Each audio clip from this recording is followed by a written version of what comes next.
Okay, now that's it. I think. I believe. Possibly. Who knows?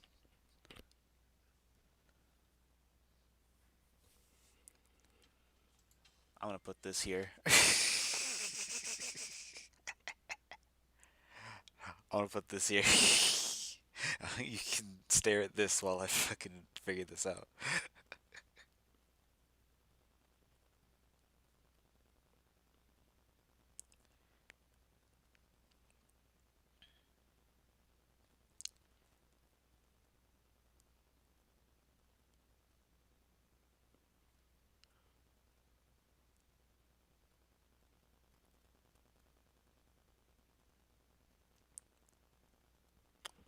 From what I've seen so far, this seems to be working a lot better than before.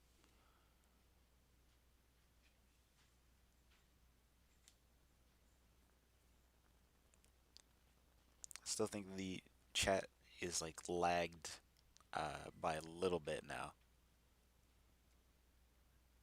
It's still uh, it's still a bit of lag, but it's not as much as before, where it was like a full minute or something like that. So this is a lot better. Uh, Let me check this. The bit rate is more than two. Fuck you.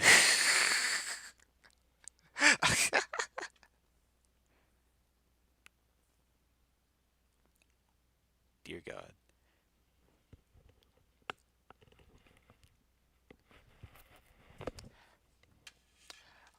All right. Seems like things are working in order.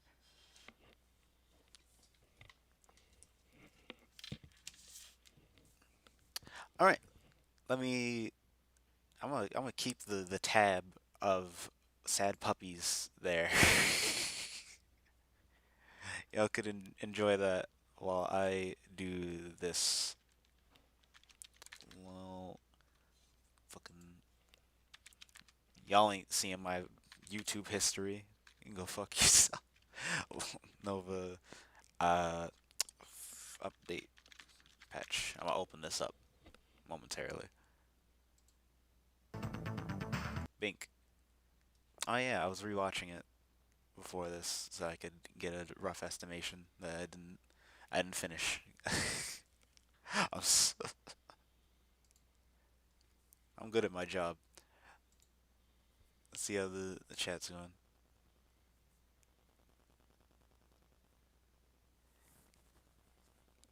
Cheesy, what wacky things did you watch? There's definitely nothing that has to do with potted plant porn. Nothing of the sort.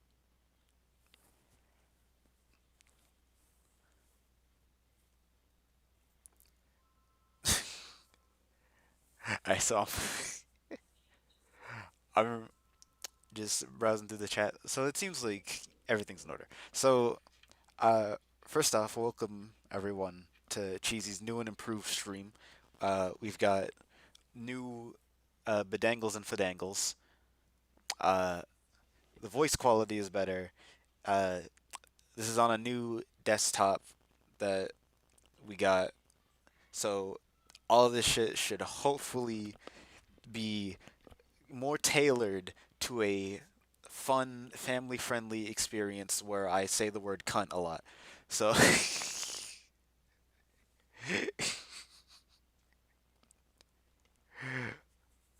right. So, I think to start off with, what do y'all want to see from the update patch? Because I know that we got all of the newcomers that came out, or that came out in between the last update patch and now. So anything from that point is fair game. Whatever y'all are interested in hearing about, I will explain, though I will try to go over most, if not every character. I don't know everything about every single character because I'm not I have somewhat of a life. I am able to breathe and function in a human society at least slightly. So I'm I'm not gonna be 100% accurate on everything, but I do have a few like theories, uh, a few little criticisms, and uh, of course appraisal, a few of everything to say about the patch. 'Cause it was a very nice video.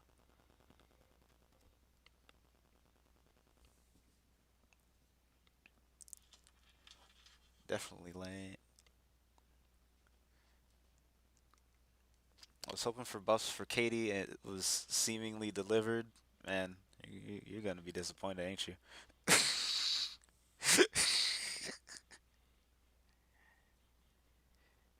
Can you go over Game Gear and Planty the potted plant? Can you go over to a cliff and fall off it? Jesus Christ, that sounded so much worse because y'all don't know that I actually do talk to chatter often. That sounded it just sounded like I just fucking Jesus Christ.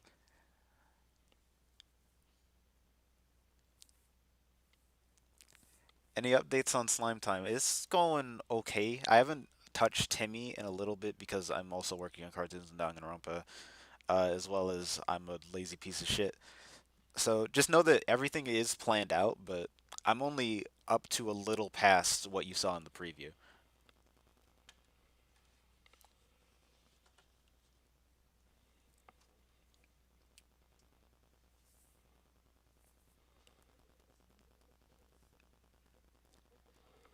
HeyCheesy.com. Hey Cheesy, can you become real? Yes, maybe. How does chatter fare in the Nova meta? No, no one has said anything intelligent as of now. I don't know what the fuck you people are on. But I'm also gonna ask you to stop spamming the chat, Mr. Scott, or I will kick you with my admin powers.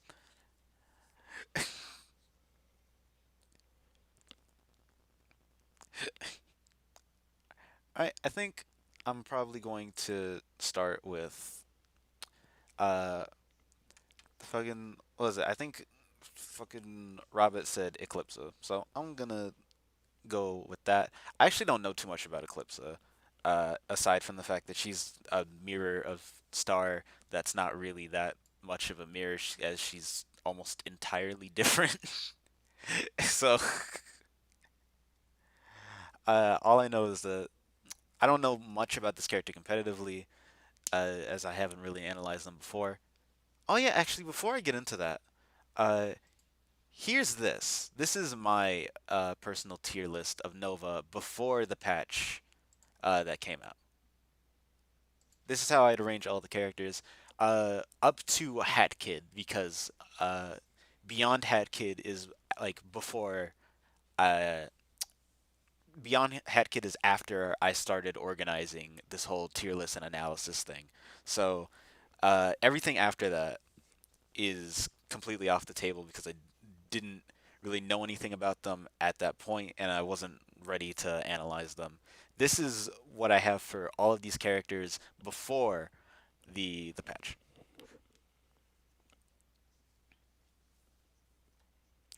Real quick, why do you have pictures of sad puppies open on one tab? To suffer. So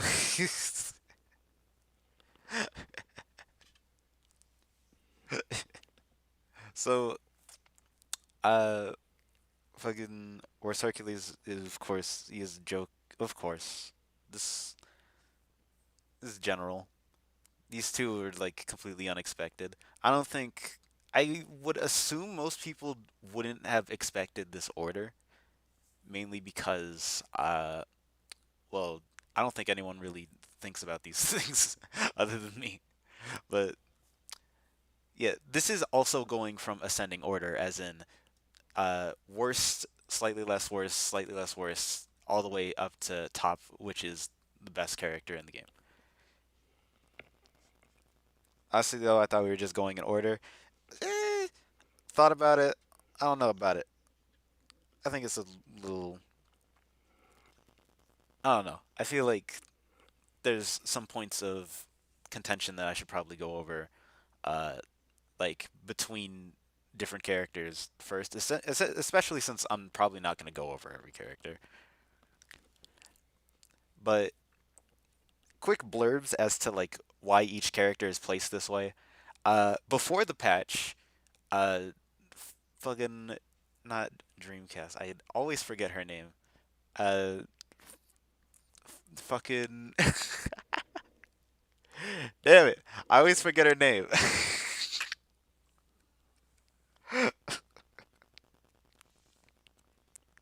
It's the Mega Drive. Mega Drive. That's it.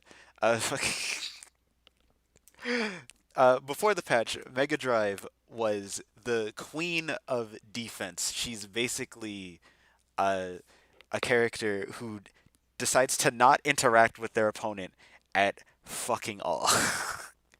uh, Her main strategy revolves around spawning her monsters, spawning her 16-bit characters, having them roam around the stage to do the fighting for her, and anytime that she gets interacted with, she takes any sort of damage from like a projectile or anything like that. She presses down B and heals 30% with basically no drawbacks.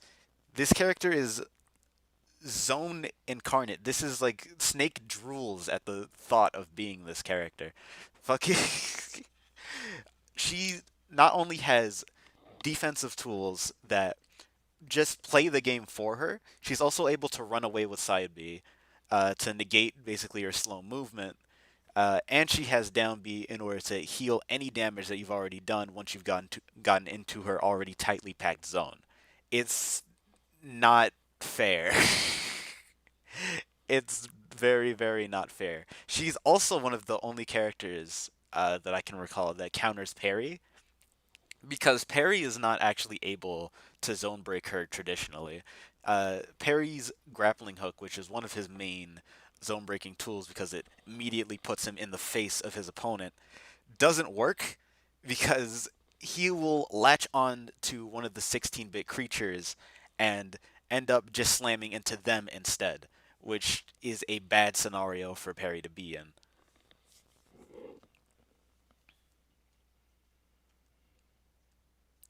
Oh, what's up, Ezri? Glad you made it. You'll see this like a minute too late. Yeah, it's interesting. Mega Drive as the best, but all the girls together is low high tier. Yeah, that's the thing. Uh, the thing about all the girls together is that they don't have certain specials, which is what makes Mega Drive broken. What completes Mega Drive essentially is the down B, which is what puts her at the absolute peak of this entire game. Without it, she just has a pretty above average zoning game in a game full of zoners. So that's what really drew the line between that. And yes, it does matter that much.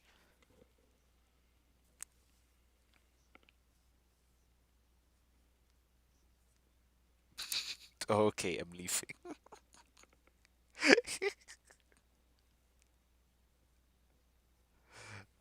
But yeah, this character's stupid. You need to. This character needed nerfs. They got nerfs. Not sure how exactly how good or bad those nerfs were, but we'll get into that. Parry's broken. We all know this. Joel has, before the patch, had a tree that was another defensive wall that soaked up 30% and basically completely kept people out, as well as had two traps on the stage as well, along with the pizza, which is just zone upon zone upon zone. Like I said, this entire game is zone.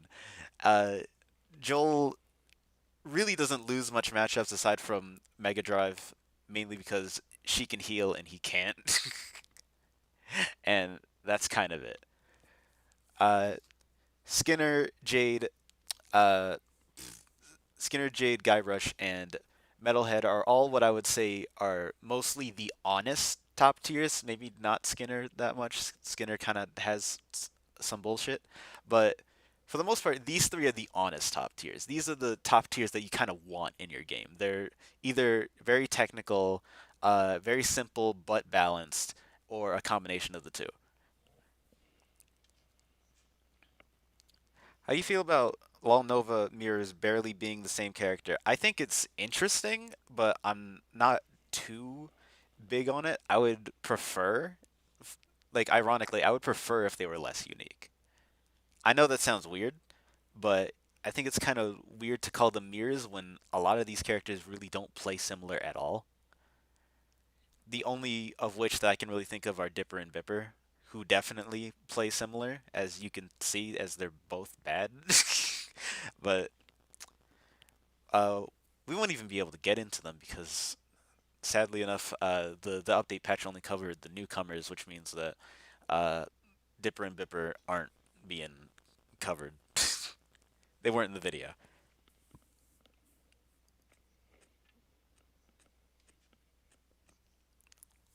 What did you think of Sheldon and Doof? They didn't get updates.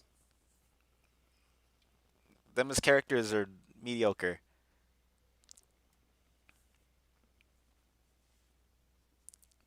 Always had the idea of mapping the tag team swap out button to the Shield special. I think that that just really takes out the idea of like them having to plan like their own shit together. Because if you just make them like three characters with full move sets just strapped onto each other, then you're just allowing someone to just switch characters on the fly with no drawbacks at all.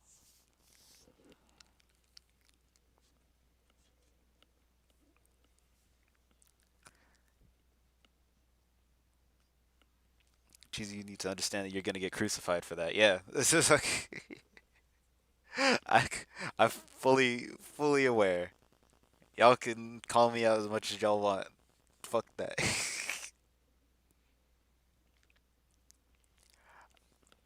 uh, fucking.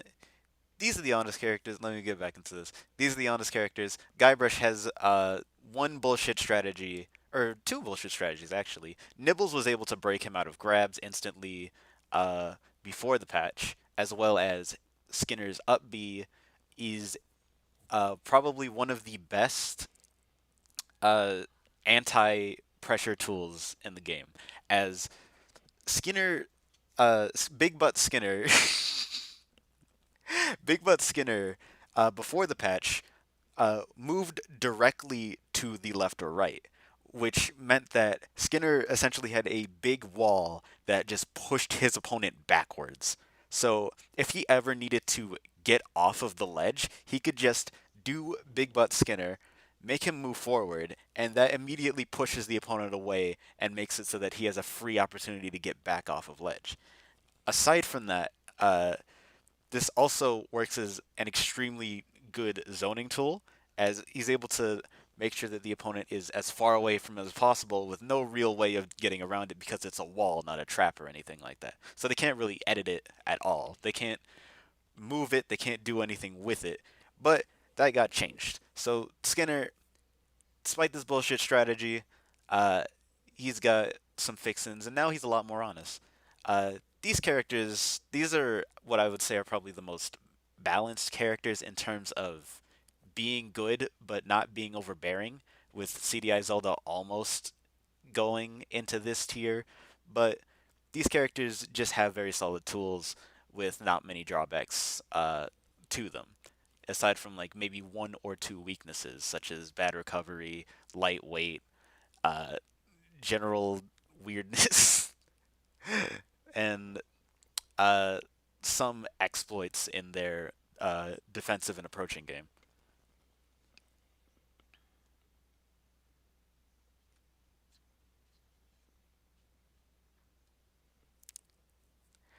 Sorry, if I ever go silent, that's just me reading the chat.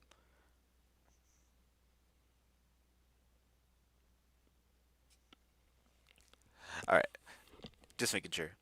Low high tier is where it gets very weird, and I'm not very confident completely in their placements.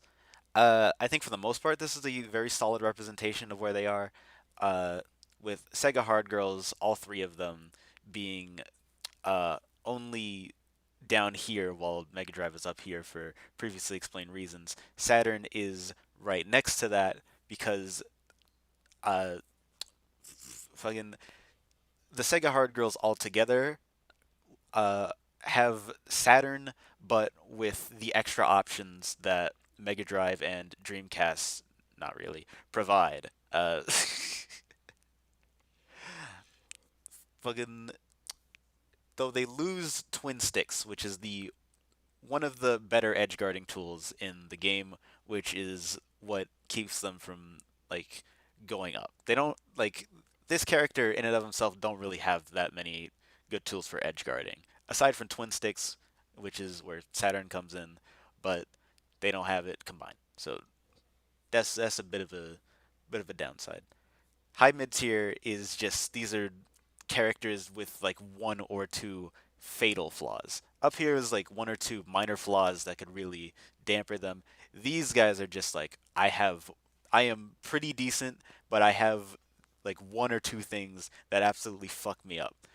Uh, Timmy's dad, for instance, has a fairly mediocre zoning game. He's able to create walls with a pencil, but he needs to be able to get out the pencil in order to do any of that. He's not able to just spawn walls immediately, which I wouldn't want. Just so you know, don't take that as advice. Please make it so that he can spawn walls immediately. Don't do that. Uh, it's a decent way of making this character a little more balanced, but in that, a lot of rush down characters just kind of flop on him, as well as he's not good against characters with superior zoning, which is quite a few characters above him. Captain N has very inconsistent party members. Uh, Mega Man and Pit are just kind of useless in a lot of scenarios, with Simon only being decent. He's really at his best when he has the batteries, but he doesn't really have the batteries all that often. So he gets, so he kind of gets shafted down here. Crack Figure has some of the best uh, stage control and overall just stage presence in the entire game, being really fast but really light, and also having three traps that he can put down anywhere, which is fucking stupid. Three individual traps that he can put down anywhere, and they're invisible as well. However, he has the worst recovery in Nova, and that was the main thing that put him down here. He's the little Mac of this game, essentially. He does a lot of shit, but if he gets thrown off once, he's basically dead. K. Rool is a similar story in that if he gets thrown off once, he's basically dead because his recovery is really bad.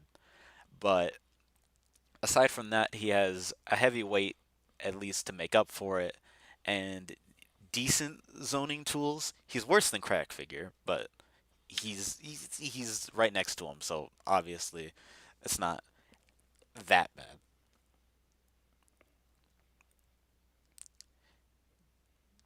Funny how far a law character can fall from grace. Like, waiting for the Dipper buffs. You can use it not too viable competitively. We'll get to Dipper in a bit, very briefly, and then 60 Batman is just kind of inconsistent.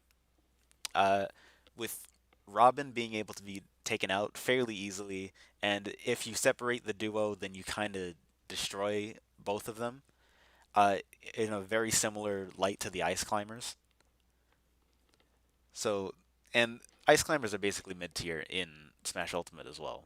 So the thing is, you separate them, and then they kind of go to shit. But if you don't, then they can combo you to absolute shit. So it's pick your poison. Lower mid tier is where characters start to actually show like major flaws. Star has very inconsistent tools. I've said that a couple times, but Star is basically the peak of inconsistency, being like the hero of this game. though her options aren't completely random, they can be controlled slightly. Most of them come at a detriment or at uh, a fatal amount of setup time that is like not viable for any sort of like fast competition. She kind of struggles with rushdown as well as uh, she gets zoned out if she doesn't get the right spell that she needs. Toon Donkey Kong is the peak of a balanced character, and in being the peak of a balanced character, he falls flat because he doesn't have anything special. He's the pit of this game, weirdly enough, despite the fact that he's Donkey Kong. He's too well rounded. He doesn't have anything that really pushes the boundaries, and that's why he's just kind of okay. He can be used in a few matchups, but overall, not very great, especially since he's a very big target. Probably, I think he's the biggest target in Nova, aside from maybe Metalhead. Sheldon Cooper, just fairly. Sheldon Cooper and Dr. Doofenshmirtz I'll cover simultaneously. Fairly mediocre in terms of mobility. Their zoning tools are very simple, which is not good to have when you got like Guybrush Z dropping his items everywhere. You got Mega Drive summoning Satan. You got Vinesauce Joel with his Christmas tree and paintings. You have all of these like varieties of setup and zoning tools, while these two just kind of shoot, and that's it. They kind of shoot, and then they have a movement tool, and that's basically it. With not much else, what puts Sheldon over Doof slightly is his ability to use down B as an out of shield option, which is pretty nice. He's able to, I would assume, use down B, which would stun the opponent and let him get a free follow up. But that's the most that I can really say about him. Uh, let me, again, let me see the fucking, let me read the chat real quick so I can see everything.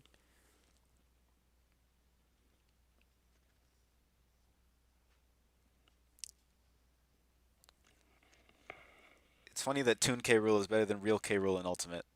Barely. Uh, where's Tim Turner's mechanics? Sometime soon. Uh, remember when Dipper was the most OP character in Nova? That was mainly because Dipper was able to both increase his size and buff his strength. So he was basically doing 4 times the damage, which is not okay.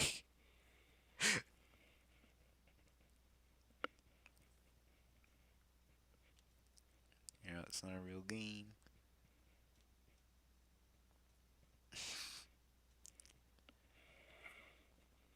For a while now. Okay, just checking everything. And I can wrap this up right now because all of these characters are just straight up bad.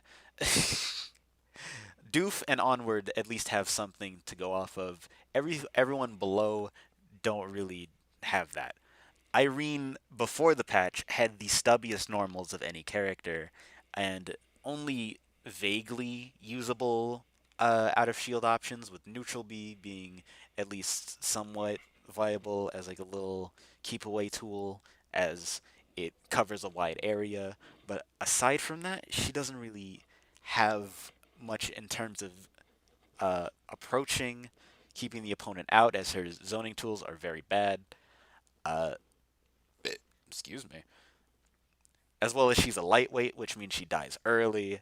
She's just a very big combination of like very stilted and hard to use moves. The only thing that really keeps her above the rest is that her side B is really good. Uh, her recovery is pretty good, and she's kind of hard to hit due to the fact that she's small. Aside from that, not much.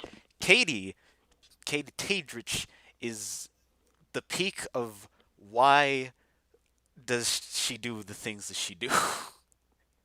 All of her moves, I think, were even said in the update patch, were made in an attempt to make her feel a lot more unique. But in that uniqueness, she doesn't really do anything with it. Her counter puts her in a disadvantageous state which is the first that I've ever seen of that ever. Having a counter that literally just makes you vulnerable.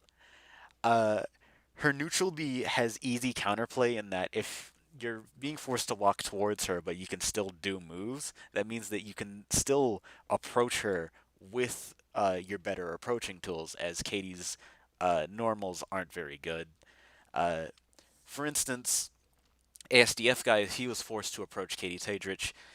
He could just use the cheese forward air, which is a disjointed projectile that would lock Katie Tydrich in shield or uh, force her to take damage, or at least force her into a spot where she has to react to something. There's a lot of examples of that with this character and with the hay mechanic that just doesn't really work. Uh, Vince Offer is very awkward. His traps are very small, very limited, very stilted.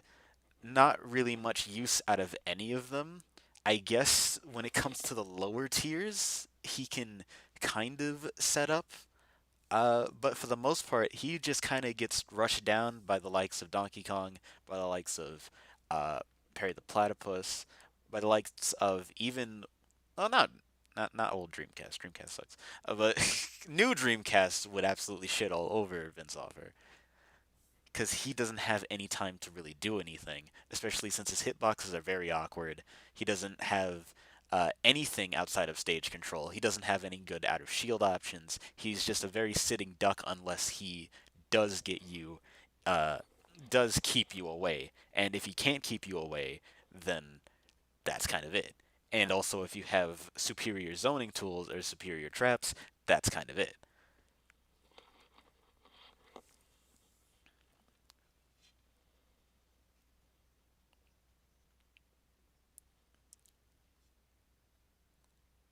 Once again, let me, I'm reading stuff.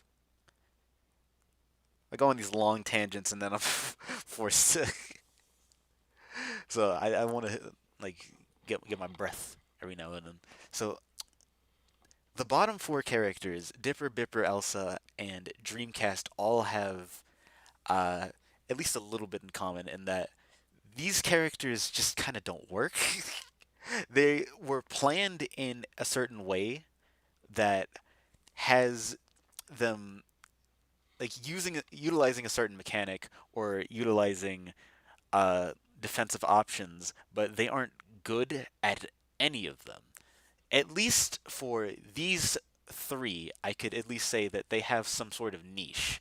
With Irene having side B as a very good approaching option, and fucking Katie at least being able to create scenarios with Hay, kinda. And she has a disjointed grab, so at the very least she can catch some people off guard. But with these four, I'm not sure what they're supposed to do. Dipper and Bipper both have a mechanic that shrinks and grows people and shrinks and grows themselves, but this all has counterplay. Uh, Shrinking the opponent is obviously pretty good overall, but Dipper's hitboxes are already kind of nubby and really awkward to hit, so he wouldn't really be able to get a lot of these, or wouldn't really be able to hit a lot of his opponents, as well as his. Ugh, excuse me. This is what I'm talking about when I say that if I talk too long, then I start to get fucky. But if Dipper decides to grow himself, then he's basically combo food. And I know the whole thing of like, oh, hero in Smash Ultimate, if he gets like the mushroom from Hocus Pocus, then he does massive damage. Why is this important? Well, Dipper would not only be more susceptible to traps in Lawl Nova because Lawl Nova is a game centered around traps and around zoning tools. Dipper would also get comboed to shit by the likes of Perry. Uh, would would constantly be getting interrupted by things like nibbles from Seymour. Uh, Fucking a lot of like traps and zoning tools just work. against bigger opponents, and Dipper becoming big and also still keeping his lackluster hitboxes don't really help in that case. Same goes for Bipper, except that Bipper is a lightweight and floaty, which means that he's much easier to juggle. These two combined don't have any real disjoints that they can use aside from their grab, which is kind of slow as well. So they don't really have that to their advantage either. With Elsa, Elsa just kind of doesn't do anything. She makes walls and she summons the snowman. Y'all like Frozen? Y'all like Olaf? Do y'all laugh at Olaf? That's basically that's all she doesn't really do anything. She's the least developed character in Nova, and it kind of shows. I don't think Scap really pays too much attention to this character, as they haven't really gotten any significant updates since the update patch, and even then, all that did was remove the ice magic mechanic, which, yeah, that's a buff, but it shouldn't have been there in the first place, and doesn't really help this character in terms of making their options better overall.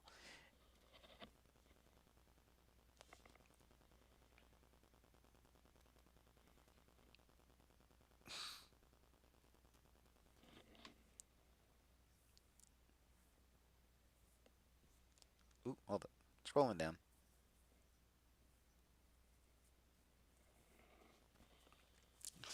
Elsa sure does exist in Nova.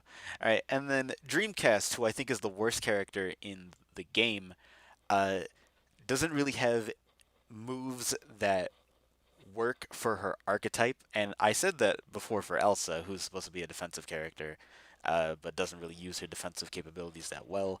But for Dreamcast, she's a rushdown character with no burst movement options, uh, very weirdly laggy attacks, and mechanics that directly nerf her for playing the game. Uh, the ice cream balls, for example, every single hit just removes a little bit of disjoint from your best disjointed move. Cool. You're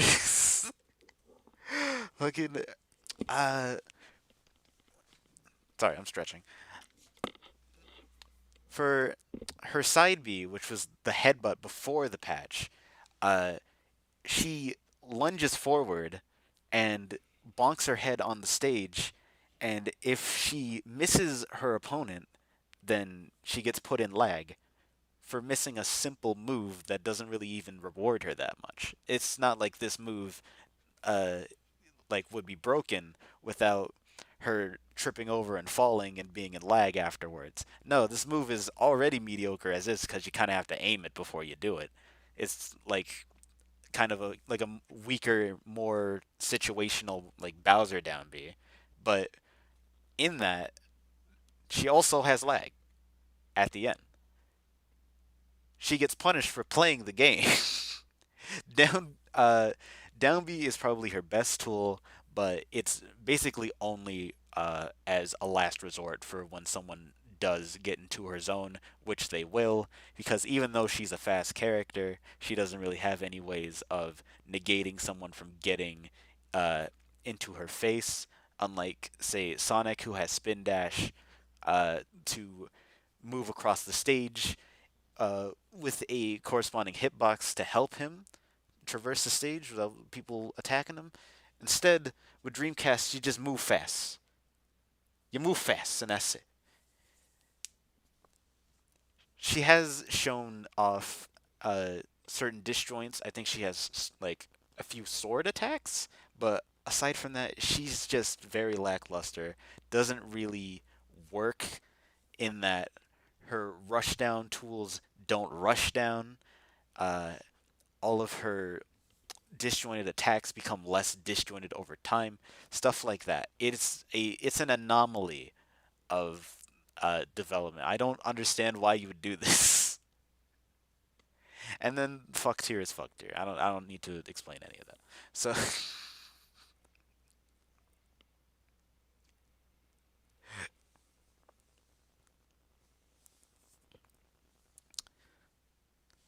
So in that, who got we've already been here for a while, but in that, who got the best nerfs and the best buffs? We're gonna see that. Uh, I already spoiled that almost every top tier that was covered before is going down. Almost every bottom tier that got covered is slightly going up. Aside from Dreamcast, but you'll see. Uh, so I'm going to open up the update patch. I forgot about the Echo Fighters. I don't know anything about the Echo Fighters or how they would like initially play. Uh, but I'll get into them once I look at them.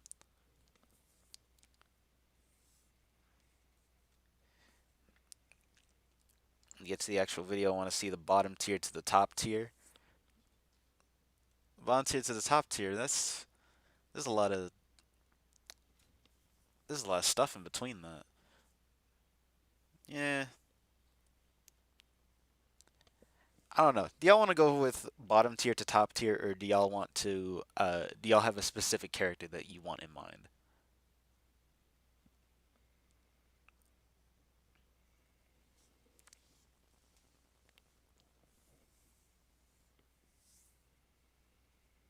You do know that Mike Vincent was broken, yeah. Yikes! Fucking. Uh, that was that was a trip. I say broken in like the loosest of terms because I think that that setup is still a little situational, but that one situation is really dumb and is a very weird exploit that I don't think should be in the game, period. Bottom to top. Okay. I want to see Ready competitively analyzed, but I know that won't happen, so bottom to top is fine. Ready. Ready is not happening. Literally, how the fuck would I do that? Okay. Bottom to top it is. So, in that case, pictures of sad puppies. Look at. Look at. Okay.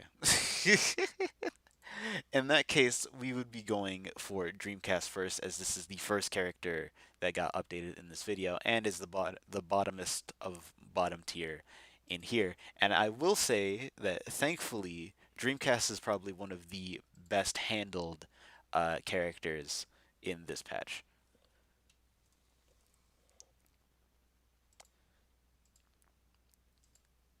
So I already, for the most part, know what I'm going to say about some of these characters, but I do want to go over the actual video itself for the most part.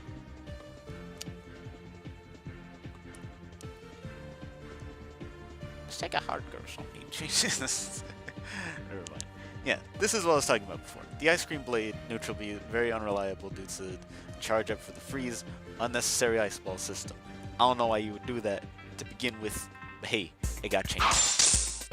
Now it freezes no matter what, which means that she now has setups and a few potential true combos, like how Lucas has combos out of DK Freeze.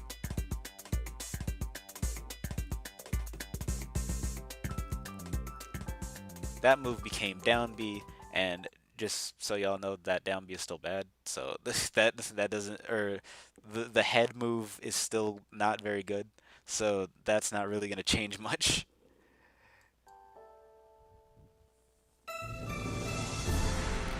So side note, border break is the stupidest thing I've ever seen. So essentially, this move is a dash that you can cancel anything out of, including a jump, which means that everything that she does out of this move is an approaching option. I'm surprised that you can do this, because what the fuck? So essentially, think of if you were to give someone fucking, what's the name of the character? Not Morgana. Morrigan. Think if you were to give someone Morrigan's dashing mechanic from Darkstalkers.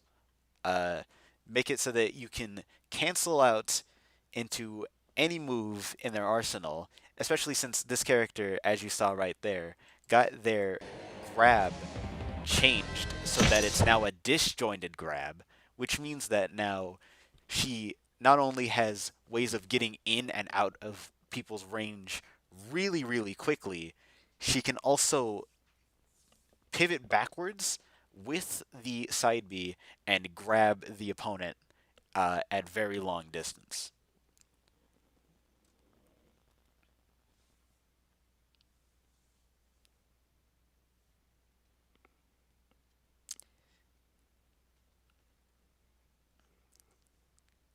Sorry, reading. Okay. Uh, but yeah, disjointed grab paired with being able to dash in and out of an opponent's face at a moment's notice without even the need of dash dancing, and being able to uh, change your momentum by jumping and being able to use side B upwards. That's I'm not sure why you would do that, because here's the thing. With that side B, that becomes a burst movement option that extends combos. Say if Mario were to side tilt an opponent at 20% or so. Usually Mario just side tilts his opponent, and then they go to the side, and that's it. That's the entire situation. However, if Dreamcast was in the same scenario, what she could do is side tilt and then boost herself forward so that she's still in the opponent's range when like after she does the side tilt, while they're most likely still in hit stun, and if they're not still in hit stun, they're still in a bad spot. Uh, Run up, mixed up with either grab or one of her disjointed moves, or use the freeze balls, which I'm going to call that now. Now use the freeze balls to trap her opponent in ice, and then follow up for another combo. And this can go on for a while. She has a lot of setups that revolve around hitting her opponent and then dashing into them to either provoke them or to get new true follow ups from that poke. She essentially has a true combo or at least a 50-50 setup in every single move thanks to this move. That's stupid.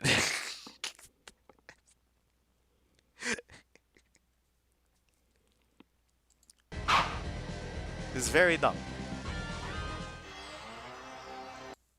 Next sentence. See that's all that was really changed aside from that. But that one change gives Dreamcast essentially probably the best anti-zoning tool in the game, or at the very least the best burst option in the game. She's able to use her tools accurately now, as well as there's probably a lot of very skillful combos that can come with this, and a lot of tricky movement setups, which not many characters have in Nova. This is a very unique thing that no other character really has.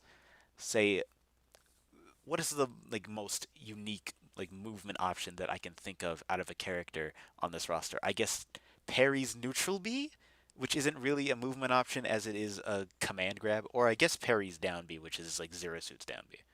But that's comparing that to that is I'm comparing this bottom four character, this worst character in the entire game that's not a joke character, to Parry the Platypus, who, thanks to Mega Drive getting nerfed, is now probably the best character in the game. Think about that. The only downfall that this character has now is that she still doesn't really have any true zoning tools, but she doesn't really need them anymore, as she's kind of able to contest with zoning by herself without really needing any sort of zoning herself. This is like Captain Falcon on steroids. She's pure rushdown and doesn't really need anything but pure rushdown, which I really, really like. Although I do think Side B is kind of stupid. I think that if that was put in an actual Smash game, that would probably be broken to shit. But I think if I were to make direct comparisons to the rest of the cast, in terms of what this allows for her, she probably goes here somewhere. Somewhere here. Maybe maybe where Metalhead is. We'll get to Metalhead. We'll get to you, sweet baby. They did you dirty. They did you dirty, sweet baby.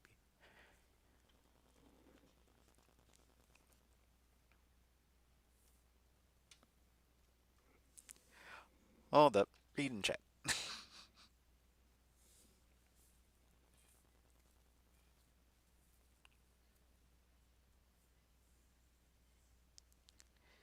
It's pretty much the equivalent of Melee Kirby getting Fox's Shine.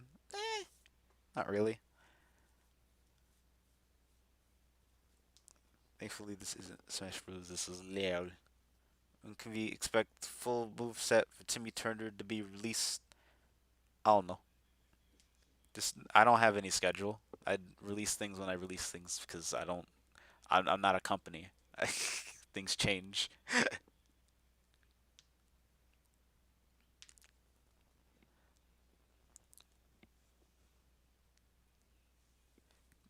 Is it bad to say that Dreamcast is kind of a main of mine now? No, I think the Dreamcast is a very fun character. I think in a sea of fucking zoners and trap and stage control characters, having a rushdown focused character is very very exciting, very very welcomed as well.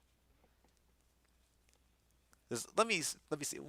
What characters would I classify as zoners? One, two, three, kind of four. I'll call this three and a half, four and a half, five and a half. This is also a half. This is like all rounder plus zoners, so like five. Good. Eh, I would say mix up plus zoner, so this would also be six. Seven, absolutely. Eight, absolutely. Nine, absolutely. 10, absolutely. 11, absolutely. 12, absolutely. 13, not this guy. 14, 15, 16, absolutely. 17, absolutely.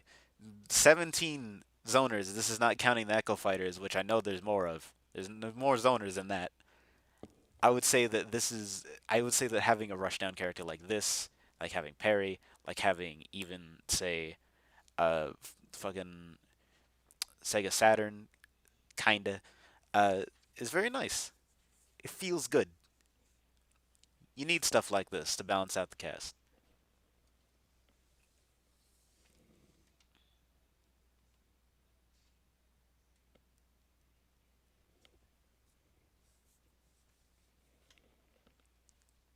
Okay, with that said and done, the next character that was released or that had changes is Kate Tidrich, and I will say that while she did get better, I don't think she got much better. Not too significant of a change. If I could find thing, I don't know where this is in the video. Like just realizing, wow, I don't know where this is.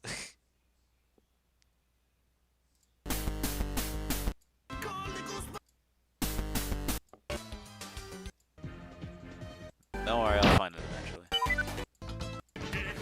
Just enjoying being a dumbass for a second. There we go.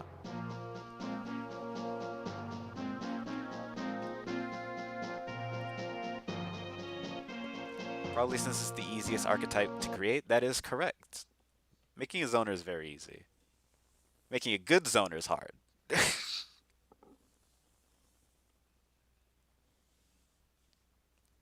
Law absolutely needs more rushdowns. Again, this is what Kaminashi Nozumi was made for.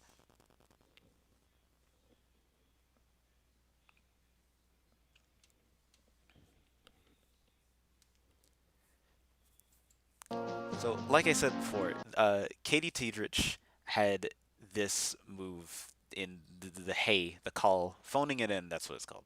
I'm very smart.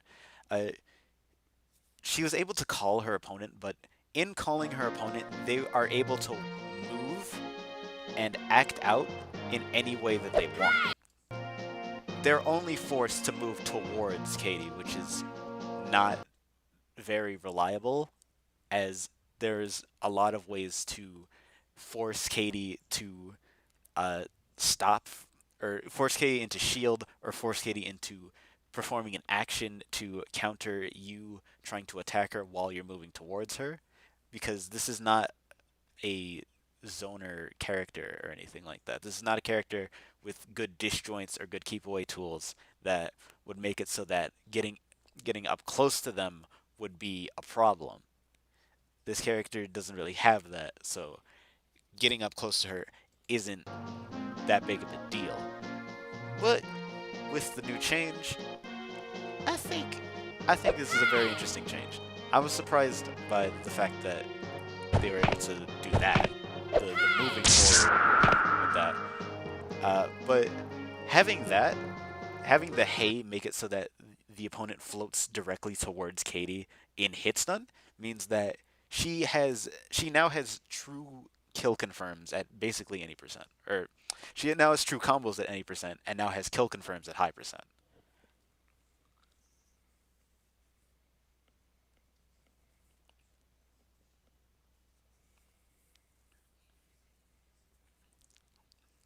I like calling it the hay.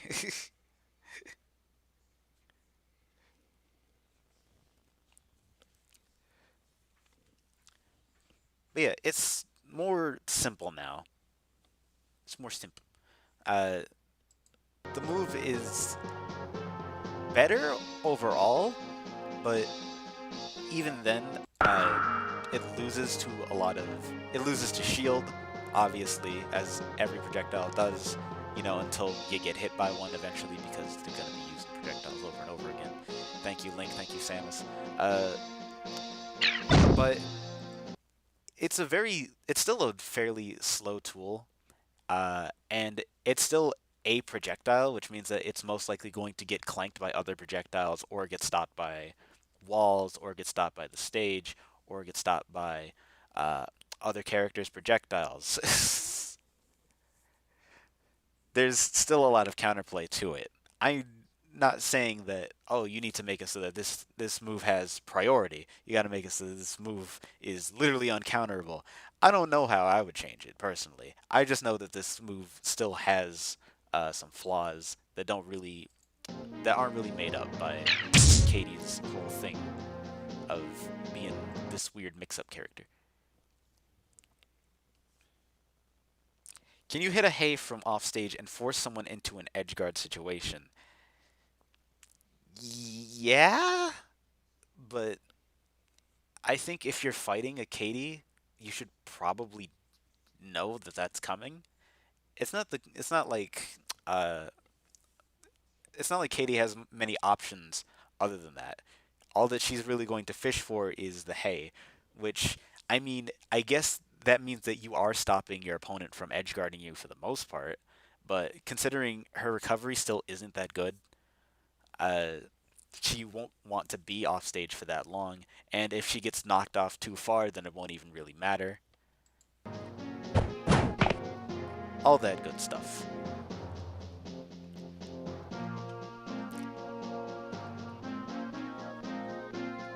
Yeah, I didn't understand that, but now I see.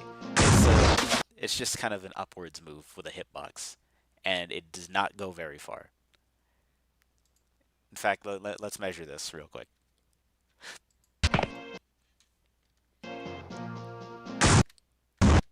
Okay, that's the peak right there. That is the peak right there. That is not that much distance. In the grand scheme of that, that is a fairly poor recovery, maybe around Mario's level of recovery. But Mario has things like Cape to stall himself in the air, as well as he has some of the most shockingly good air mobility in Ultimate and in the Smash series in general, which I doubt Katie has.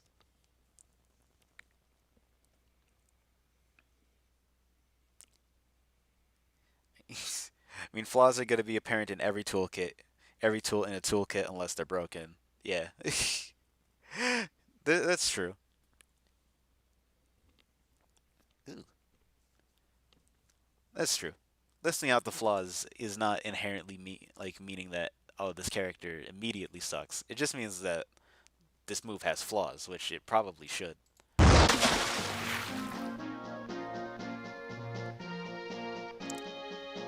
Last move is changing up the ring tone, which I did not understand at all. before because it literally just puts you in disadvantage. It's a like the box originally went over her. You just put yourself in a bad spot. That's all you did. But now you put your opponent in a bad spot, which is better, I guess. Oh, hold up! I did not see that. I did not see that text. If Katie counters a projectile this way, she'll simply drop the box, but she will be unaffected by the projectile. Well, there goes her. There goes her chance to remove zoning. This character still gets outzoned, kind of gets outpaced. Doesn't really have many defensive options. But she is better now. She's got kill confirms now, so I could assume that she'd be kind of like a Dr. Mario, where she's not that great, but she can be used to success due to her tools having uh, like true combos that immediately kill the opponent. So that's good, at the very least. Ooh, fuck.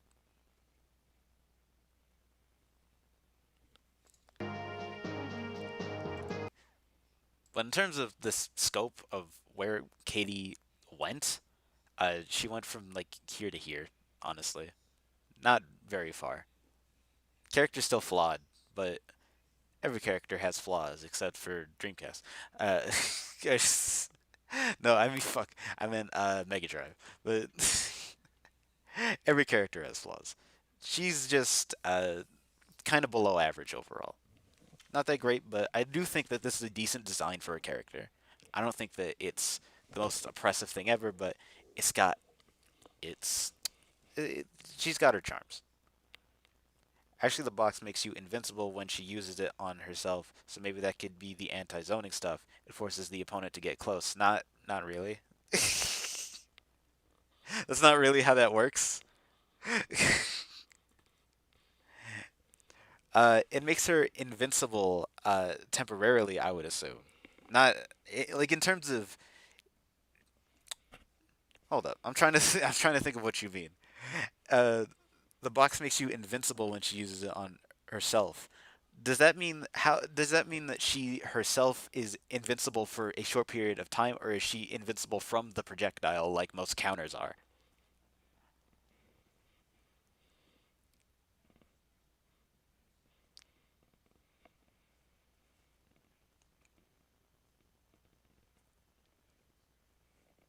That was the idea, at least. Now that she can do that and put opponents inside the box. Hmm.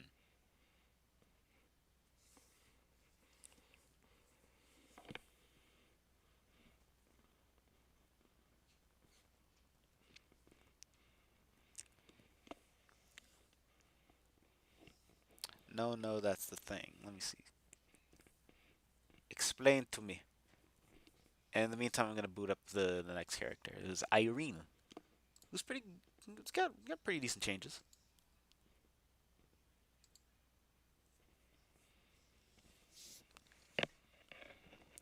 Like she means I think she counters the projectile and then she doesn't take damage from it. While she has the box in her, she has limited movement, but she is invincible until someone removes the box.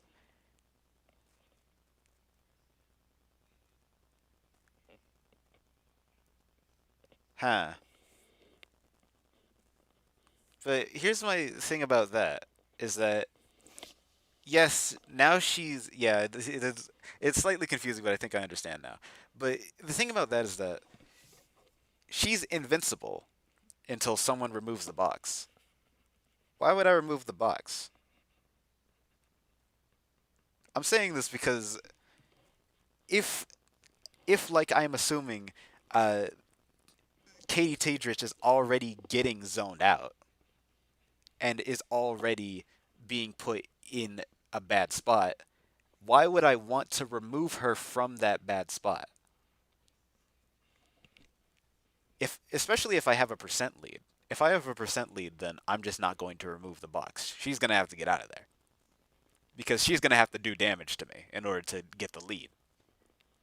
So in that time, I'm going to just take my time, set up uh, some traps in the meantime, and then maybe later I'll remove the box, or I'll just not remove the box at all. At the very least, I can just set up my traps and be on my merry way.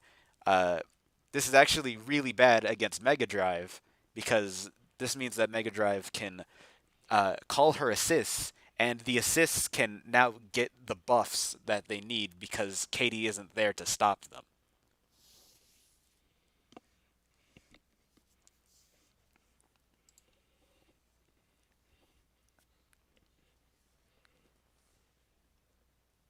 You feel me? There's a lot of examples of this. Timmy's dad automatically now can get his pencil easily. Star Butterfly can choose whatever spell she wants from her wand. Captain N can set up what specific party member he wants. Uh, Toon Waluigi can set up his down B. Hat Kid can get whatever buff she needs. CDI Zelda can set up her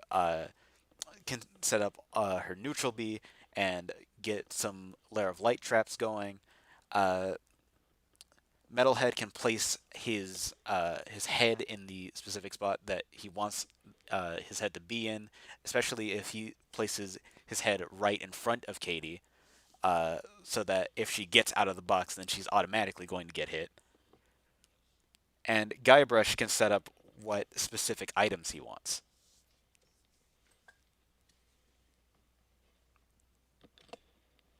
Plus, a lot of low hitting attacks could potentially get her out or damage her. Can they?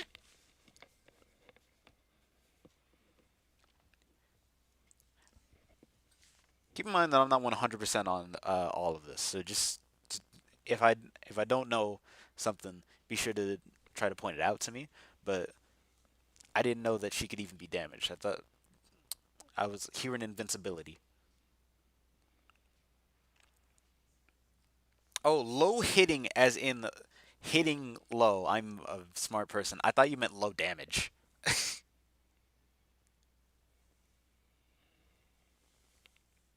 By low hitting, you mean like I think you're referring to when Katie is like on a platform and her underside is exposed.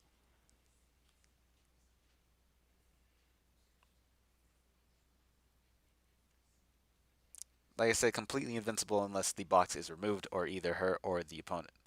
Okay. Even with that out, uh, like I said, every character, or at least most of the characters in the roster, can take advantage of this and just start setting up.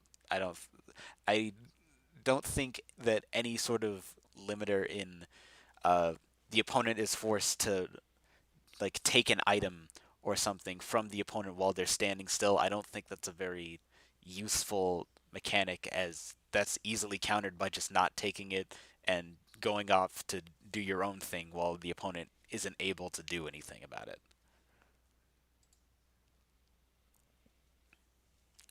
TLDR, Katie sucked. Yeah.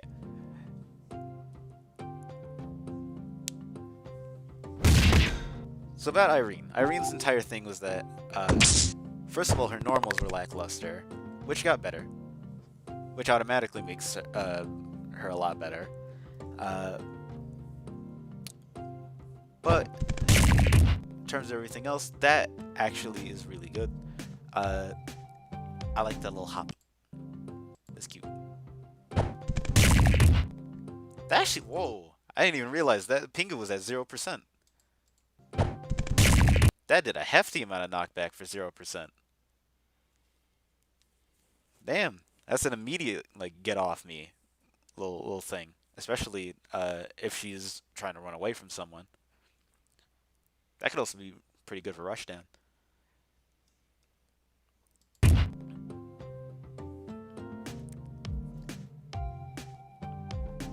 Doesn't have anything to combo that into. Let's hope for damage Zelda. Okie dokie. That does a lot of knockback.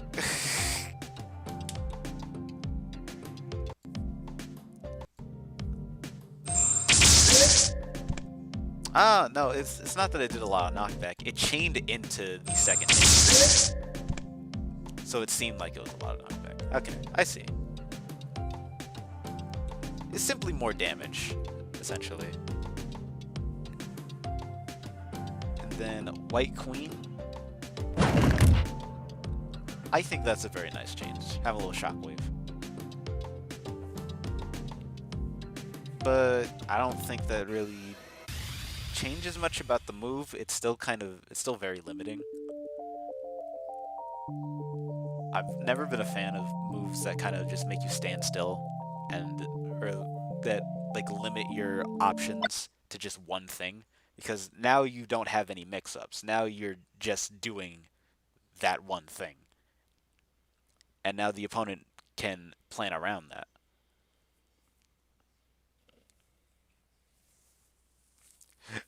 Noticing a theme of a lot of knockback in Nova.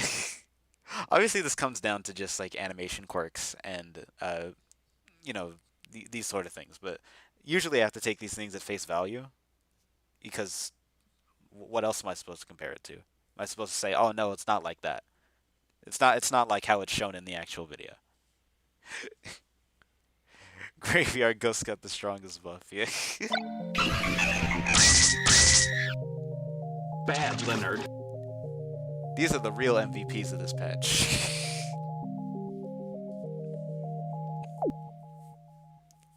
Vinsos Joel.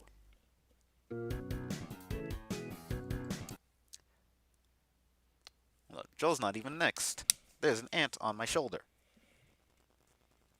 It's dead. Okay. Next was Rool, who didn't really get much, if I remember correctly. I remember Rool only got really a change to a side B, which is now a tether recovery. Pretty nice. I think that's gonna help for. Well, yeah, that's gonna help for recovery, obviously.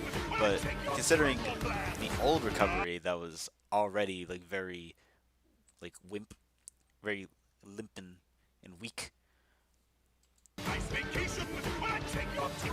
I'll expand her his options.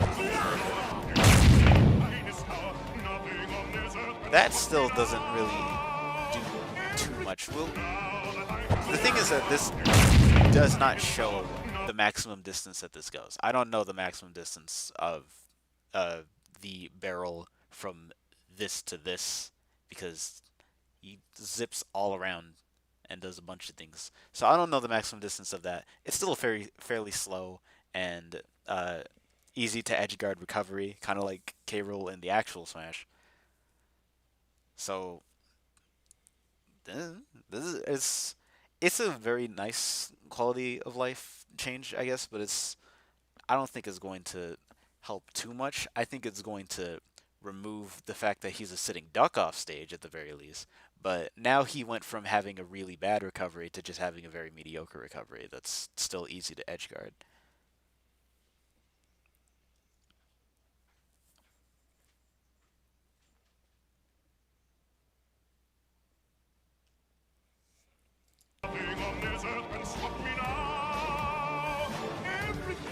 And then down B, which was apparently weak.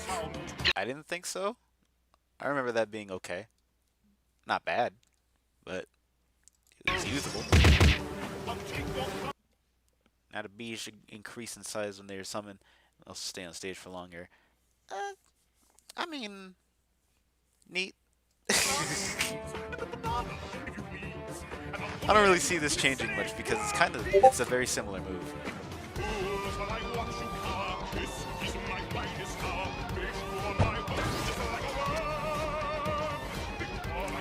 And then this got clarified. That is probably Rool's best thing. Like, that's the best thing about Rool, is that he's able to shoot platforms and then make those platforms disappear, because that means that he's able to basically negate stage counter picks, which there is not a character that does that. There is not a character that does that. Negating stage counter picks is very, very cool. Probably not very cool, because I feel like that would get That would be pretty controversial, probably, but I think is an interesting option, and I think is a very good thing for this character to have. Even though I think these buffs didn't really change him at all. Like looking where he is, I would still probably put him right here. Honestly, it's neat to see that he at least got something.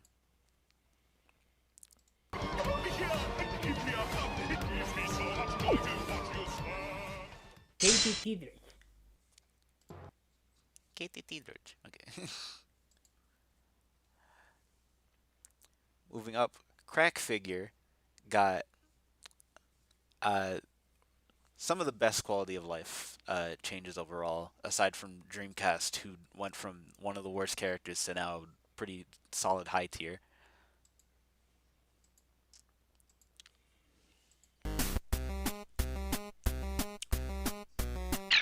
Crack Figure's Fanta uh, is able to be thrown by himself and pick back up.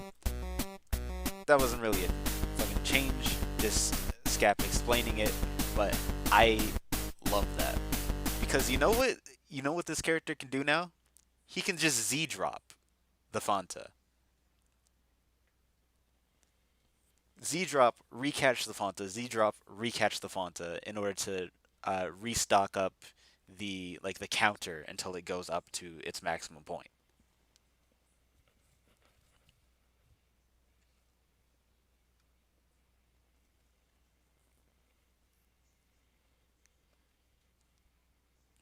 Sorry, reading chat. Uh, so I think I think that's pretty neat. It takes a little bit of setup, which is like the downfall of that you do need to Z drop recatch it in order to get all of that going. But in that the font, just having an item at all is still a pretty good thing to have. Not as good as like the variety of options that you'll get from Toon Guybrush or anything like that, but the fact that it's still there and the fact that it has a more powerful version is really good. Also, this buff, this is one of the most important buffs that you will see in this patch. Because originally, Crack Figure's recovery was that. It was right here. He goes here. That was it. It was one of the worst recoveries in this entire game. And now he's able to go that distance, which is really nice. And he can air dodge.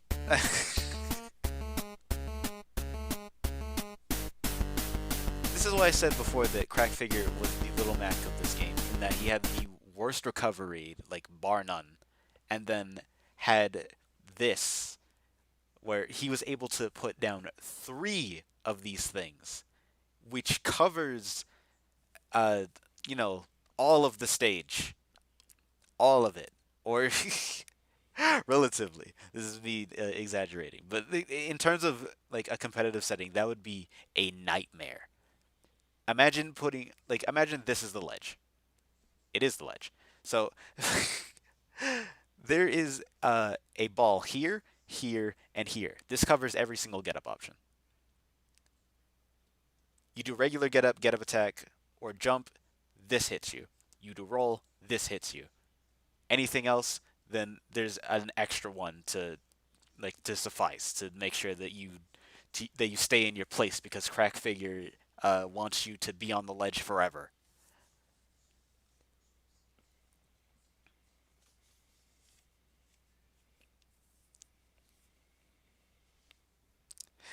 imagining the I'm imagining the ledge, but fucking Crack Figure before would keep you on the ledge until you got off the ledge, and then you threw him onto the ledge and killed him.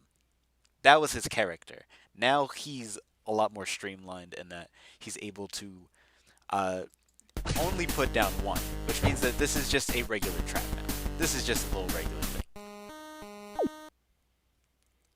So now, instead of this character being extremely polarized, he's fairly balanced. I would actually probably say that he didn't move up that much. He might have made it up to around here, maybe around Yzma or Samuel Jackson tier. But overall, this is a very solid character now with a very solid design, and he's still very fast. He has very weird disjointed moves. Uh, and he's got the Fanta as a little item for item Z drop combos, as well as he can use the final hit of the Fanta as a finisher. So it's a very nice change. I'm very happy with that. I guess this brings us to Saturn.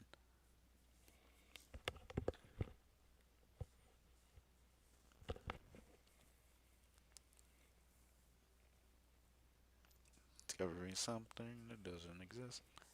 Alright. Then you go on to Saturn, who I believe didn't get very many changes. I mean, it's very logical that she didn't get many changes because low high tier right here is probably one of the best places that you could be because this is a very balanced character overall. Very good, but not with many too many oppressive tools that just shut everyone down.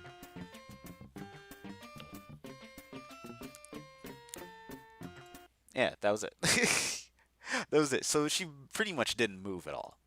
It was just the upbeat change, which I think is a very good change, but didn't change much. Just a little extra thing. It is neat. Oh my god, cheesy Z drop giant Fanta. Yeah, Z drop giant Fanta would be an amazing like little edge guard tool.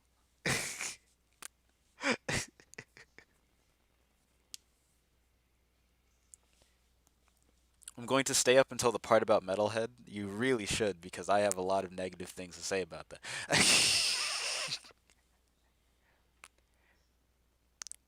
Oh, speaking of which, I think that's actually the next character. I don't think Hat Kid was in this patch.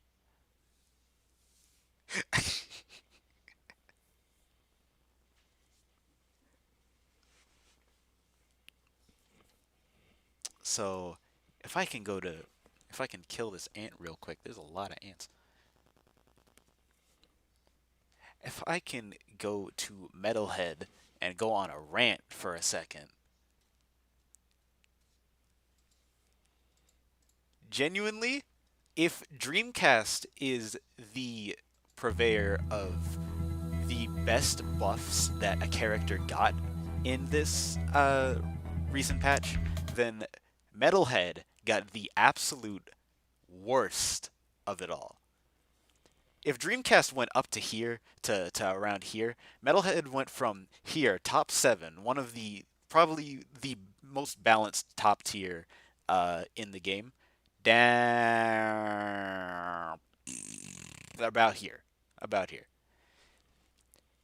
Because now Metalhead's game plan doesn't work. I don't understand what you did here, Scap, if I'm going to be honest. I don't get it. See, the thing about Metalhead is that Metalhead is a slow character that has tools to combat their sluggishness. But that is not without limiting some of their options. Being on this barrel is not an immediate, oh, now I'm fast. That doesn't just make you fast because you're fast now. It's a burst option that still limits you because you are on the barrel. You have a hitbox, yes, but the best that you can do is jump off of it and try to attack. But that is very predictable as that's the only way that you can really confront your opponent while you're moving towards them. Now, that's gone. Replace with barrel. Replace with making barrel. Which, I mean, this is a decent move. I think that the concept for this move is alright.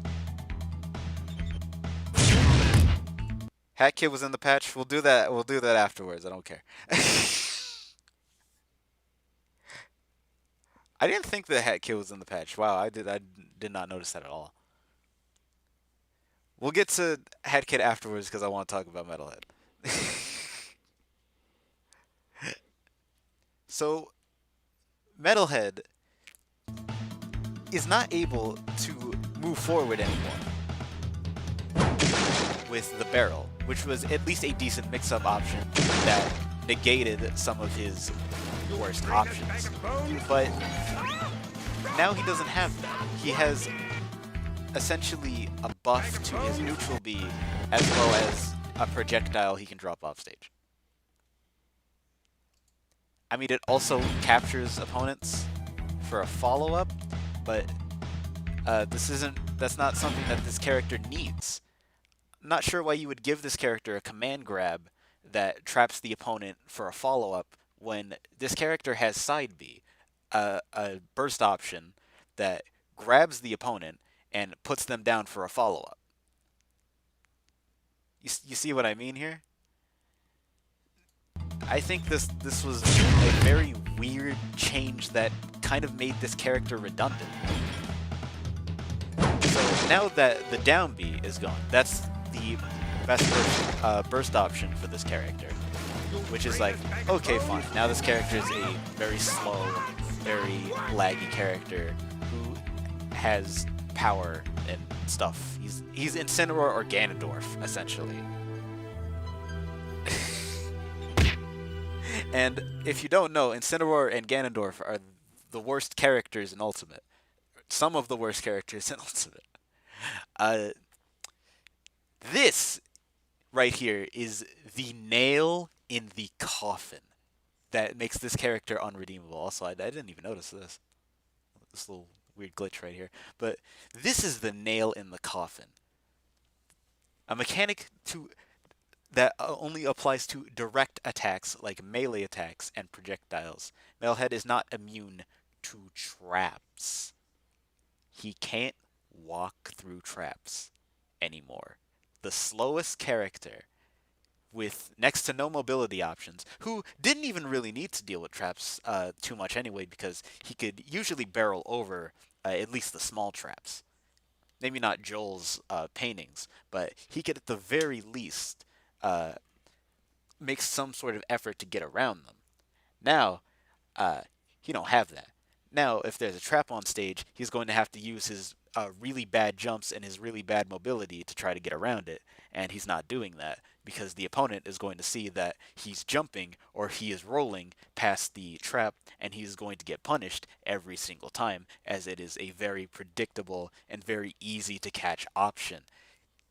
Now Metalhead has two things that were really going for him that made his archetype actually very comparable, because with down B he was able to get in at least a little bit, and with the armor mechanic he was able to negate a couple things that prevented him from getting in. Now he is a sitting duck at almost all times.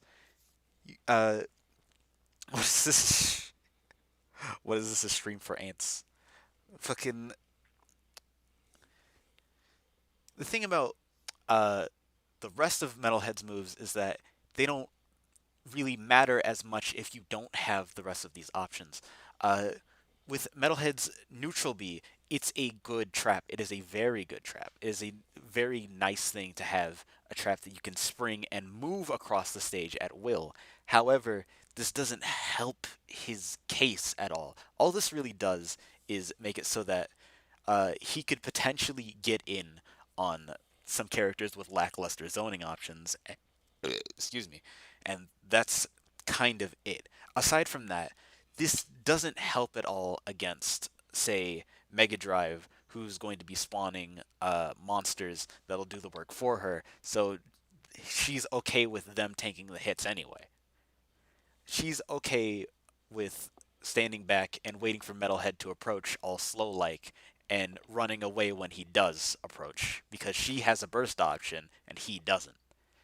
He has side B, which is, it's a good command grab when you're at mid range, but with these new changes and with this very zone heavy meta, Metalhead can't get into mid range. Metalhead's mid range game is near non existent as long as the character is fast enough or has a burst option or has some sort of escape option.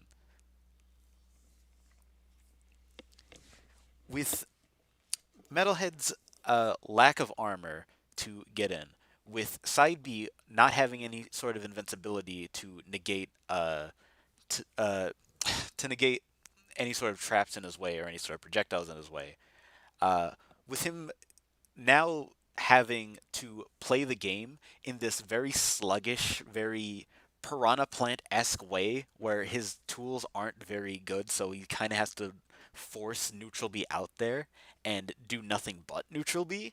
He's a sitting duck in so many situations, as well as his recovery is still very edge guardable, which means that his main drawback, or his main, like, thing that was going for him, his heavy weight, him being, I think, the heaviest character in LoL, is kind of negated now that you can throw him off stage and kill him easily without him really being able to do anything about it because he doesn't have any anti-zoning tools.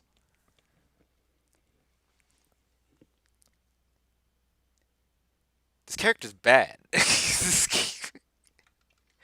This is essentially Ganondorf or Incineroar in Lawl Nova. And Ganondorf and Incineroar are already really bad in Smash Ultimate. So put those two characters in Lawl Nova, which is way more defensive heavy, way more centered around traps, way more centered around projectiles and zoning and being able to outpace your opponent. This is dire. This character struggles against so many characters in the meta.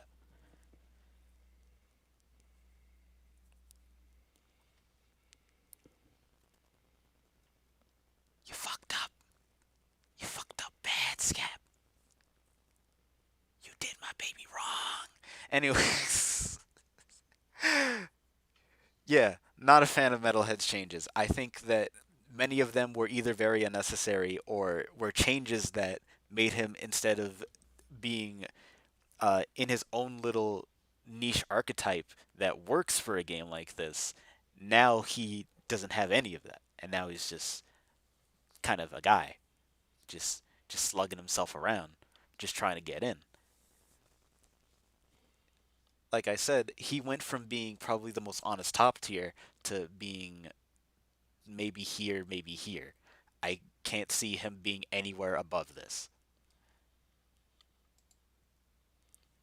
It's a good chat.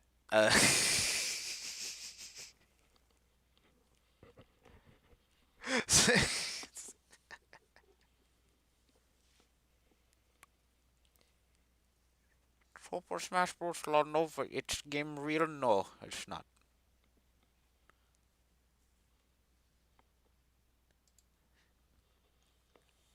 Uh, Hat Kid is. I'm gonna cover Hat Kid really quickly right here because no real changes that I found too significant. I think this character really just got slightly nerfed in that now if you deal 15% of damage to them, they'll get their hat removed, which, I mean, yeah, that's a nerf, but it doesn't really do much when you got so many other hats to choose from, and she's not even going to be using the same hat for more than 15 seconds anyway. She's too versatile of a character for that.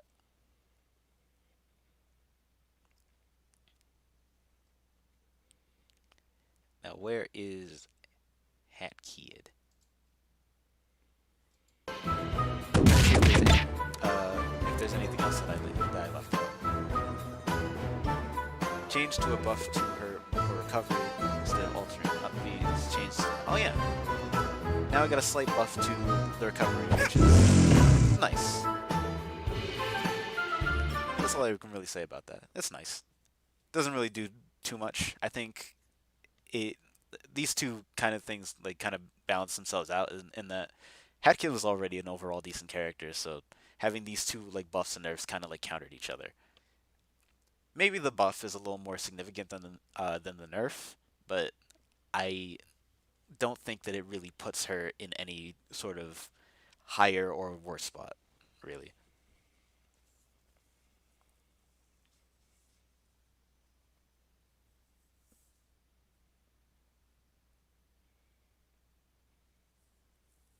You got a Discord server. I do not.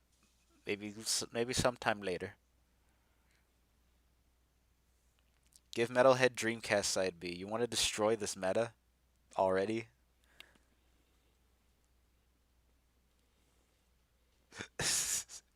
Actually, that would probably make this character like pretty decent. I think that wouldn't break anything, but it's the idea of that is ridiculous.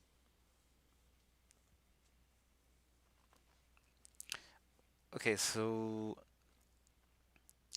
I think there's only two characters left. I think it's oh no, there's three characters: Skinner, Joel, Dream, or Mega Drive. I always forget.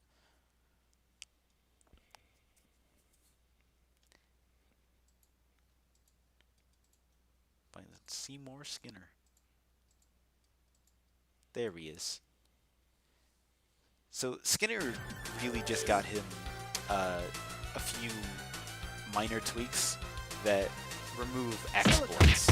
This is one of those this is like one of those characters that get patched purely to just remove something that someone found in the game. It's just like, hey, I can do this, and then it's like, okay, I'm gonna fix that. It's like how Samus's up B could like, not up B. Samus's up smash and ultimate could kill at zero if you only hit like the first hit, and then that got patched out because it was an exploit.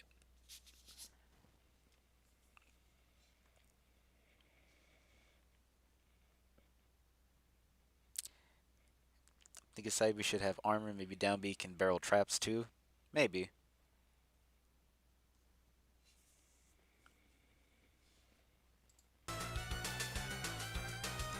Finally, side B, the side B variation of the up B, which I mentioned before.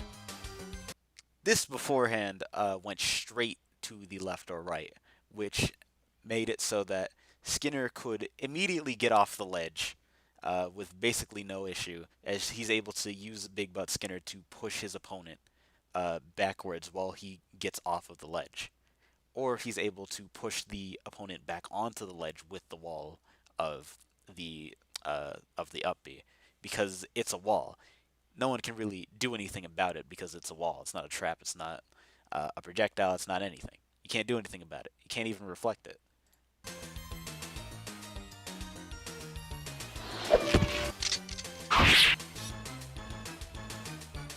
It reflects projectiles. But that's all that it really did.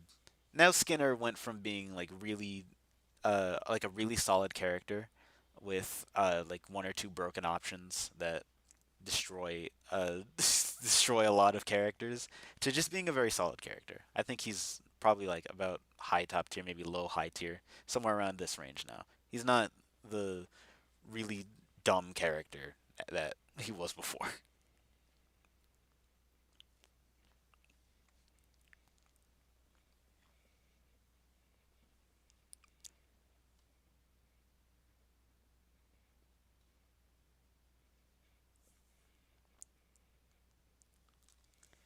All right, checking things out. Next is Joel, who basically just had a big ass Christmas tree that blocked many many approaches. That got nerfed, thankfully. You called the Ghostbusters. They extracted. There was ghosts in your bladder. There we go. I think that's a lot more fair. To have it so that it's just a 15% wall that Joel can use to approach a little bit, but isn't completely overbearing. I think it's still a very dominating option in terms of like being able to zone break, but it's a lot more balanced now. It's got counterplay. That's all I want. It's got counterplay. That's all I want to hear. Grandma's died. This is just a general thing. This is basically the same thing as before. And then down B, which is dumb because you can have two paintings like this. How do you approach him? Hold up. I want to paint a picture for you. All right, you see this? One painting on this side, one painting on this side. Joel, instead of standing completely still, he crouches. how you approach this. I want you to tell me how you approach this. Uh, Here's how you approach this. You either be a short character or have a projectile that moves along the ground. That's how you approach that. Otherwise, Joel can kind of set up camp with these portraits and has a lot of ledge trapping tools that he can, or has a lot of ledge trapping options with them, which is good to have on a character, but not this dominating. There's two of these things, and he has the Christmas tree, as well as the other Windows Destruction buddies, and he has the pizza. That's a variety of stage control traps.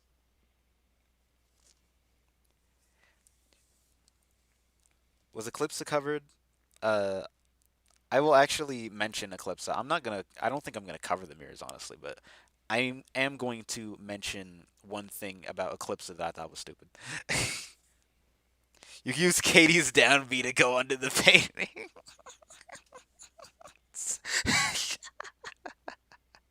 That's really good.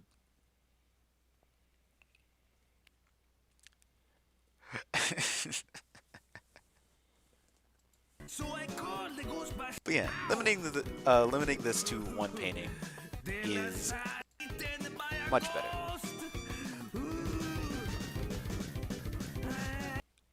Now Joel is still a very strong stage control character, but he's not unapproachable. He went from here to here, honestly. Maybe here to here. I don't know. A lot he's a lot more balanced now, but he's still really, really good. And then the final character, because yeah, Perry wasn't here. So the final character, Mega Drive, needs no introduction because I think I already talked about her broken ass.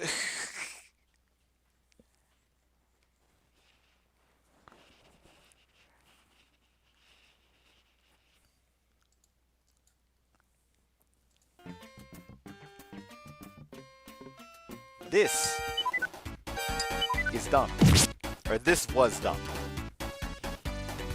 I think being able to change the partners, that's all right. I think they all did like they all service a similar enough purpose, but have enough variety to make wanting to swap them out like that be a viable option. But what is the best change is this. Now it's a counter. Now you can't spam it. Thank you.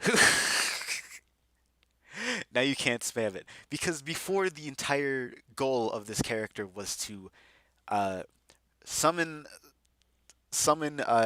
your assists, let them fight for you, and then heal.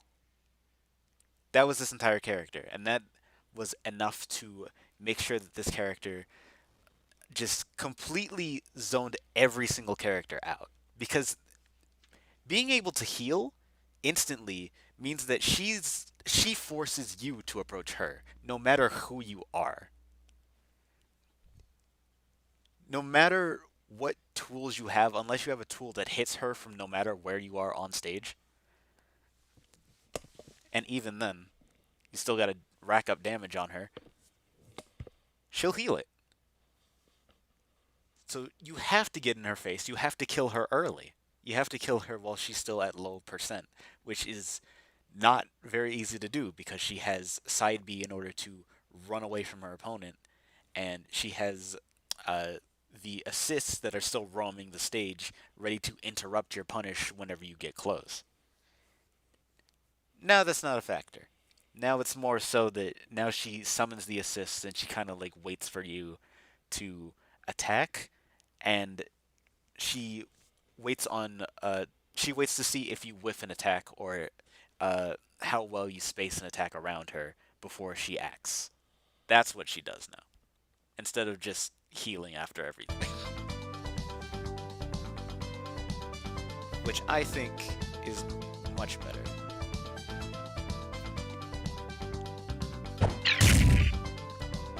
And the book's now the forwarder. But if you ask me, Mega Drive went from here to like here. This I still think that her options are very, very, very, very, very good. Just not the oppressive, literally counters parry the platypus options that she had before. And then that's it for everyone on this tier list. When it comes to the Echo Fighters, I still don't know too much about them in terms of I haven't analyzed them all too much. However, I want to bring this up because I did talk to Scap about this because I thought it was weird, and they agreed that they fucked up.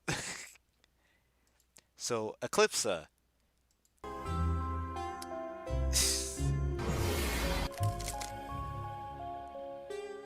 let me bring this up.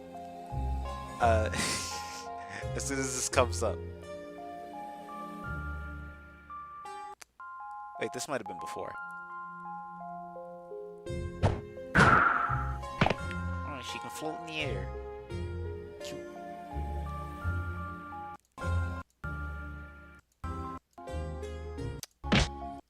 And this is it. This is it.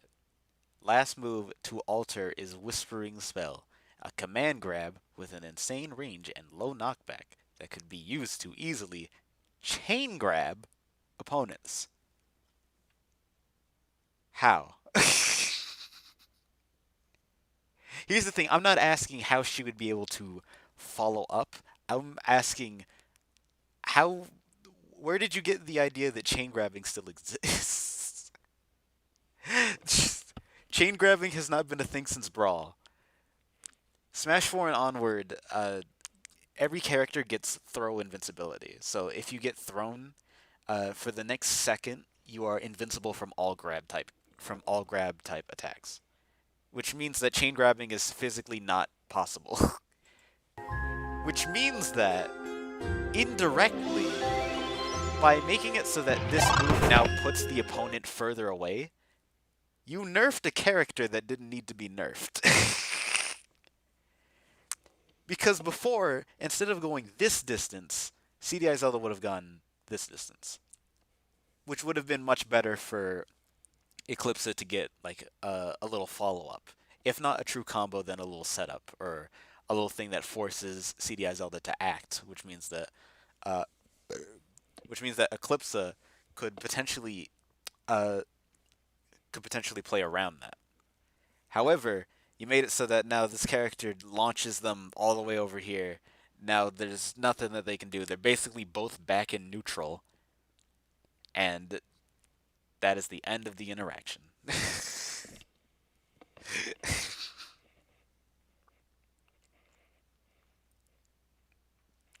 Wait, so if they're all good on their own now, how do Seiha girls together rank? Seiha girls get buffed quite a bit.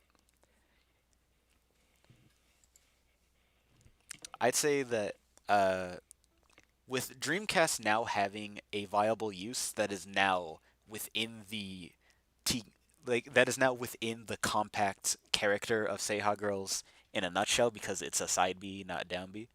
Uh, Now they have a burst movement option on this character that also has defensive options and also has edge guarding options, which means that this character went from here to I'd say with the right skill set about Toon Guybrush tier. A very technical character that takes a lot of effort to get anything out of, but once you do, you've unlocked a very, very solid character good with a very good rotation of options.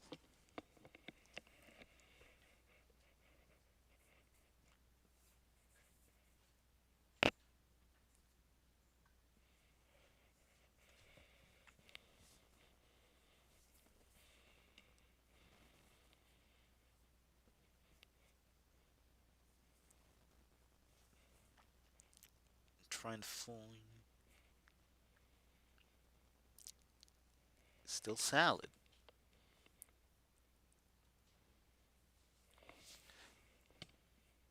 Yeah, that's pretty cool actually. Yeah, it's nice. They're now essentially Pokemon Trainer. So in that, if I can move on from the sad little puppies, Lawl Nova tier maker. Here's a very brief summation as to where I would put. What is this? The fuck am I looking at?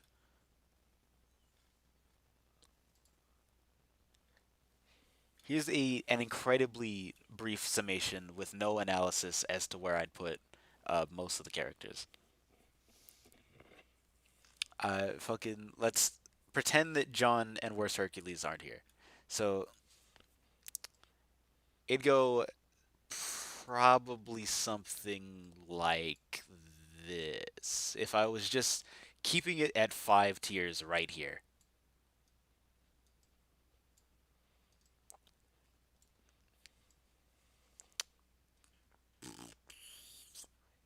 Remember, this is just keeping it at 5 tiers. This is like these are separated by a lot, honestly. But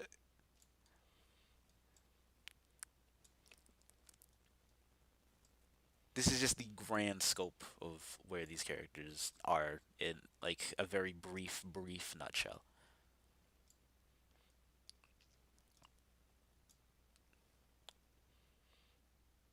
Where's they? Where is they? There they are. Okay.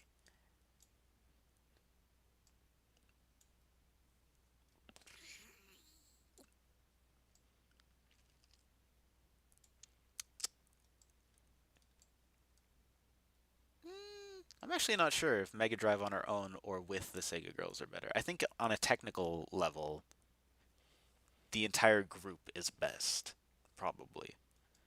Metalhead, hold up.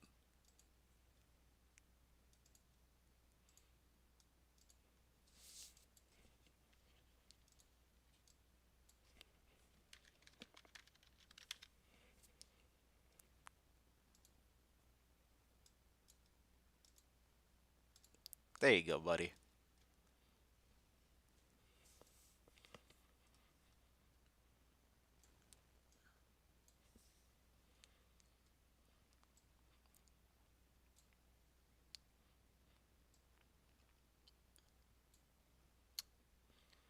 Uh,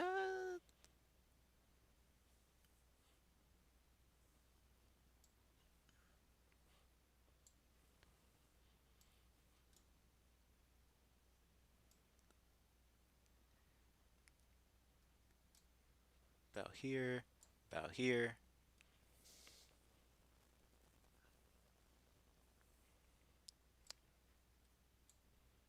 Bottom of C. About here, same place because they didn't actually change.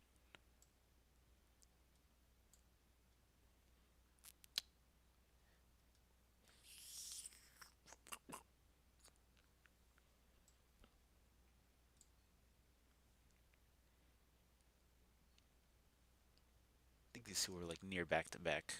I think they were only separated by Metalhead on the actual tier list. So,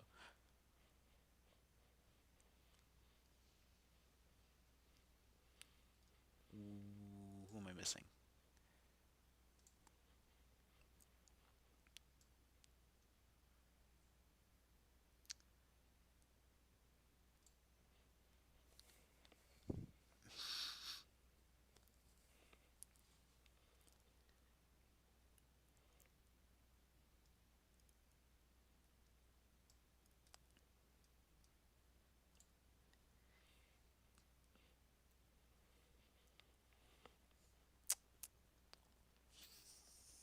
I think that's every character. Like every character that I can rank right now. Obviously, I'm missing like Reddy, Zack, and Tetris. The Echoes. I know all that. I know all that. You don't gotta talk. You don't gotta tell me about that. But in terms of every character that I know that I can rank, this is about where everyone would go. About.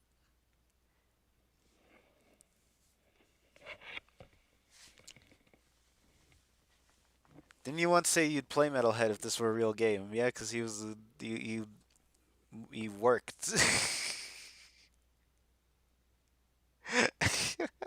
I'm I'm playing with you. I like I'm making a jab, but fucking. But yeah, I do like Metalhead's concept. I just wish that uh, he had better tools to be able to use all of these and stuff.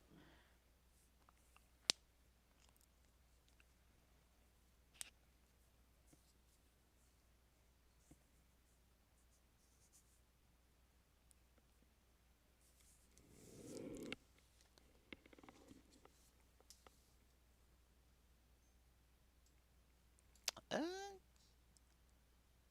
you know what? I'll do that. This is about where I'd rank everyone. I think this is actually very comprehensive in terms of like where I actually do think everyone is. I think Irene got a little bit better. Uh, Actually, hold on. Let me move this. Move. Yeah, yeah.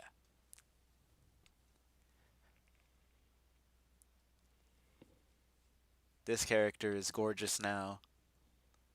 Uh, Forgot the Toon Guybrush is up here. I didn't mean to move him down like that.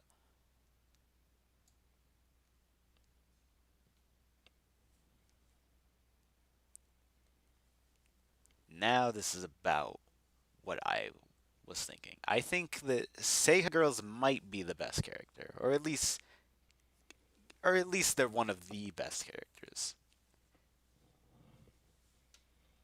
Dreamcast buffs like inadvertently buff this character because this character was Mega Drive and friends essentially, with Mega Drive being the main one that you would use, Saturn being the support for edge guards and a little bit of zoning, and then Dreamcast was just kind of an empty spot.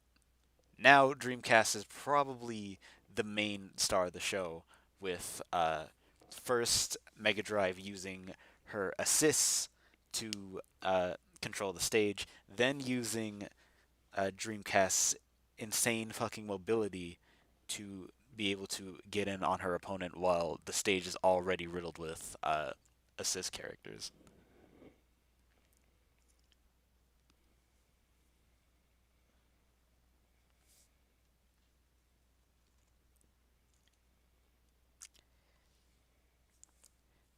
It hasn't changed all that much uh, aside from Dreamcast.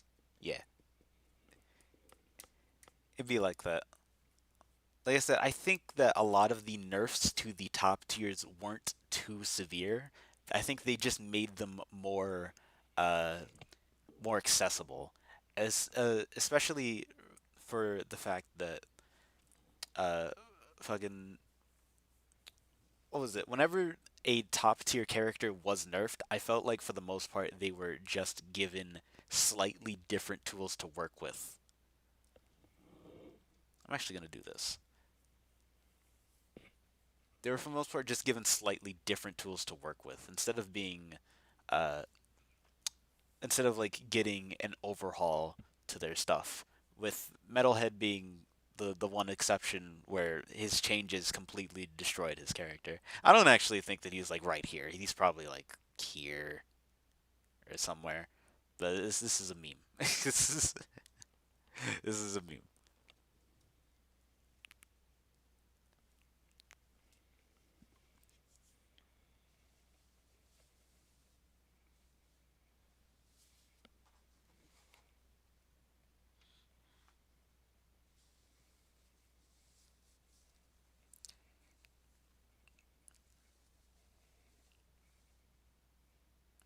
Just curious, is Pokemon Trainer sorted on a different slot on the tier list than Ivysaur, Squirtle, and Charizard?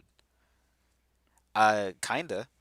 For the most part, every Pokemon is like most people don't rank the Pokemon separately, but if they do, they are all in different tiers from like the actual combined Pokemon trainer.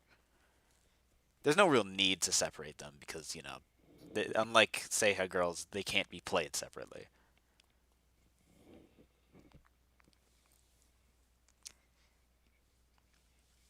I think Scott got rid of cheese in the top tier move sets. Yeah, got rid of cheese basically. This is there's no more no more I'm going to use this option and it's just going to work.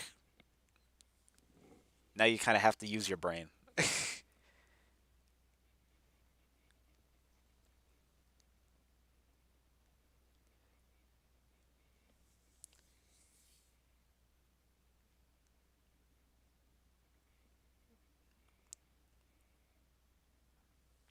I've seen Squirtle in bottom tier sometimes. You're watching Ezaw, right? I always know if you ever bring up something Smash related, I always know.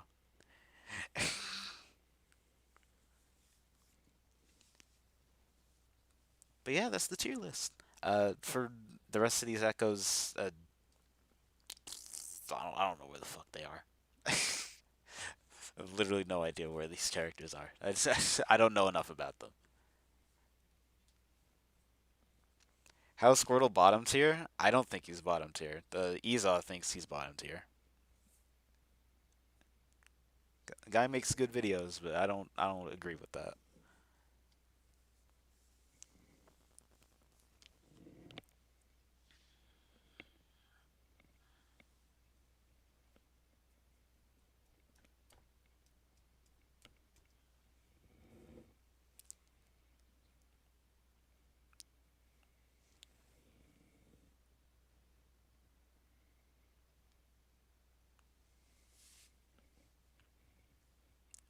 Random motherfuckers. All right, someone screenshot this and send it to me. I'm gonna like save this and then like I'm gonna laugh at it later when I think it's wrong.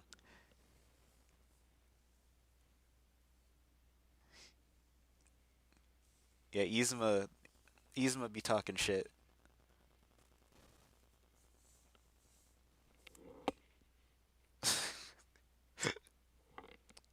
Fucking hell. Okay, so what are you planning to do now? I don't know. I'm probably gonna dip out. This is a lot of talking for me. So thank you for sending that to me. But this was a lot of talking to me. So I'm not gonna do too much. I think that this is a good place to end it on, considering this is what I wanted to talk about for the most part.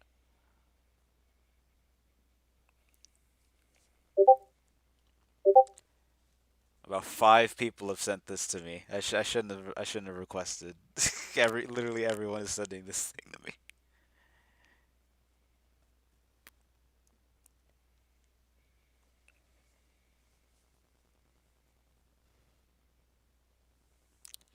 I think work. What's sure should be in their own tiers because heads volunteer but not entirely unviable.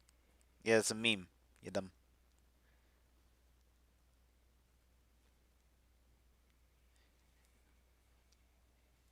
He's not actually in D tier, or like he's not actually in this tier. He's in D tier.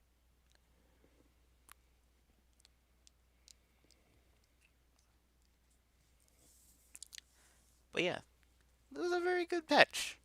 I quite liked it. Uh, Elsa is probably the worst character now as well, since Dreamcast is now really good. It's now really, really, really, really, really good.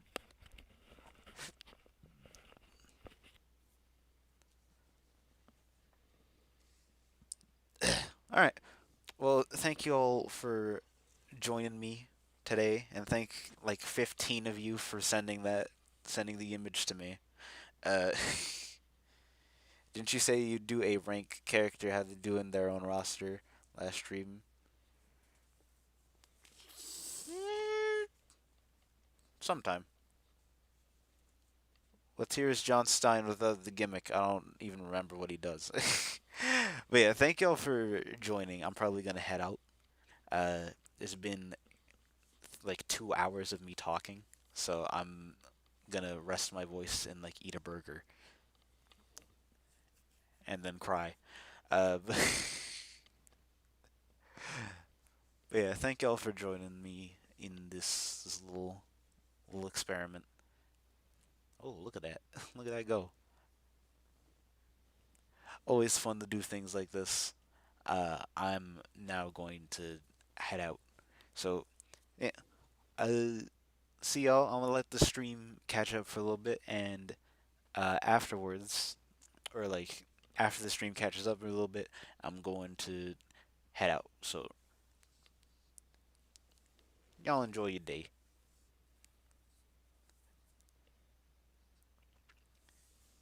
Thank you. And we should be ending now.